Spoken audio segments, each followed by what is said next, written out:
কেমন আছো বন্ধুরা? আশা করি ভালো আছো আর আমিও অনেক অনেক ভালো আছি। এখন বাজে বিকেল ৫টা আর এখন থেকে আমি আমার ব্লগটা শুরু করছি। তো তার আগে ভিডিওটা কেউ স্কিপ করো না। দুপুরবেলাতে একটু ঘুমিয়ে পড়েছিলাম আর দিদি এসে খুব ডাকাডাকি করছে, এই বোন ঘুম থেকে ওঠ, এই বোন ঘুম থেকে ওঠ। আর আমি খুব একটা দুপুরে ঘুমাই না, কারণ আমার একটা বাজে অভ্যাস আছে। দুপুরবেলা ঘুমালে আর রাতে আমার ঘুমই আসতে চায় না। তো তার জন্য আমি দুপুরবেলা করে ঘুমাই না। আর আজকে হঠাৎ ঘুমিয়ে পড়েছিলাম, কারণ রাত্রিবেলা আমার ঘুম হয়নি। আর এই দিদি এসে ডাকাডাকি করছে, ওঠ ওঠ। আমি ভাবলাম কি না কি হলো, তাড়াহুড়ো করে গিয়ে দেখছি আমাকে বলল, তোকে আজকে তালের বড়া বানাতে হবে।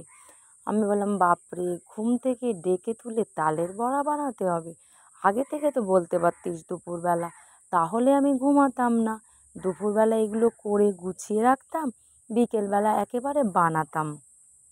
দিদি বলল, সবাই আছে একসাথে, সবাই মিলে করলে কাজটা তাড়াতাড়ি হয়ে যাবে। একজন তাল ছাড়িয়ে দেবে, একজন তালটা ছানবে, আর একজন মাখাবে আর একজন ভাজবে।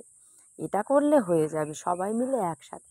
আমি বলি, ভালো কথা, আমার তালটা ছানতে বলেছে, তাহলে আমি তালটা ছেনে নিই। বাট এরা কি করবে আমি দেখছি, কিন্তু এদের দ্বারায় হবে না এইটুখানি আমি জানি, কারণ আমার দিদি এরকম ফুলুরি ভাজতে পারে না। বাট আমি শিখেছি আমার মায়ের দেখে। এগুলো সব আমার মায়ের কাছ থেকে শেখা। মা যখন বানাতো মায়ের পাশে বসে থাকতাম, কি দিতে হবে মা, কার পরে কি দিতে হবে, কতটা পরিমাণ লাগবে, এগুলো সব আমার মায়ের কাছ থেকে শেখা। তো আমি তালটা ছেনে রেখে দিয়েছিলাম আর এদিকে দিদি উনুনটা ধরিয়ে দিচ্ছিল, আর এদিকে আমার একটা ভাইয়ের বউ ও মাখিয়ে দিচ্ছিল। আমি বললাম, ঠিক আছে তোরা কর, কারণ আমাকে আবার ভাজতে হবে।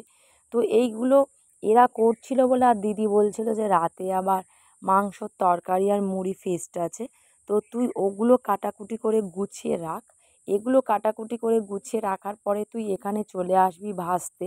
তো তার আগে আমি কড়াটা গরম করে রেডি করে দিচ্ছি। আমি বললাম, ঠিক আছে দে, আপাতত আমি বাইরে বসছি।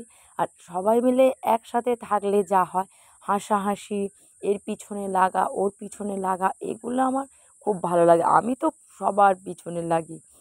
আমি আবার দিদিকে ঠাট্টা করে বললাম, একটা দিন তুই নয় ভাজ না। ও বলছে, হ্যাঁ আমি এই জিনিসগুলো খাই না। আমার দিদি একদম এইগুলো পছন্দ করে না, বাট খেয়েও দেখে না, শুধু আমাদের জন্য আর বাচ্চা কাচ্চার জন্য এগুলো তৈরি করে। তালের ফুললি খেতে আমার খুব ভালো লাগে। আর তোমাদের কেমন লাগে সেটা কিন্তু কমেন্ট সেকশানে জানিও। মাংসের তরকারিটা জিজু রান্না করবে, আমি সব কাটাকুটি করে কমপ্লিট করে দিয়েছি। আমার পালা পড়েছে তালফুলি ভাজার জন্য। এগুলো ভাজা হয়ে গেলে আমি ওখান থেকে উঠে আসবো আর তারপরে বসবে জিজু। সবাই মিলে একসাথে থাকলে মজা হয়, আনন্দ হয়, আর কাজগুলো খুবই তাড়াতাড়ি হয়ে যায়। এই তালফুরুলি মাই প্রত্যেক বছর করে খাওয়ায়, কিন্তু মায়ের যেহেতু হাত ভেঙে গিয়েছে, মা তো কিছুই করতে পারবে না, না পারবে তাল ছানতে আর না পারবে এটাকে মাখাতে। তো মায়ের হাত এখনও খুব একটা ভালো হয়নি, বাট এখনও একটু একটু যন্ত্রণা করে।